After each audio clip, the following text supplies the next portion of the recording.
શું તમને ખબર છે ભારતની નંબર 1 ડ્રાય ક્લીન અને લોન્ડ્રી સર્વિસ પ્રોવાઇડ કરતું ટમ્બલ ડ્રાય હવે ભાવનગર શહેરમાં આવી ગયું છે. ચાલો આપણે આજે ટમ્બલ ડ્રાયની વિઝિટ લઈએ. અહીં તમને dry cleaning, laundry, carpet cleaning, shoes cleaning, soft toys cleaning કરી આપવામાં આવશે. બેગ્સ એન્ડ લેધર્સની વસ્તુઓ જેવી કે belt, wallet, purse, leather jackets વગેરે વોશ કરી આપવામાં આવશે. આપણા રૂટિંગ ક્લોથનો વોશિંગ ચાર્જ માત્ર ₹59 પર કિલોગ્રામ છે. એક પેરનો સ્ટીમ આયનિંગ ચાર્જ માત્ર ₹15 પર પેર છે.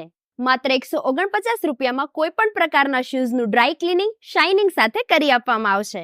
જેમાં અત્યારે શૂઝ પર ખાસ ઓફર ચાલી રહી છે, જેમાં માત્ર 499 આપની કોઈ પણ 4 શૂઝની પેર ક્લીન કરાવી શકો છો 1 વર્ષની વેલિડિટી સાથે. મિનિમમ 350 ના ઓર્ડર પર ફ્રી પિકઅપ એન્ડ ડિલિવરી મળી જશે. તેમની સર્વિસ, ક્વોલિટી અને લાઈવ પ્રોસેસ જાણવા માટે આજે જ વિઝિટ કરો ટમ્બલ ડ્રાયની, જેનું એડ્રેસ એન્ડ કોન્ટેક્ટ સ્ક્રીન પર જોઈ શકો છો.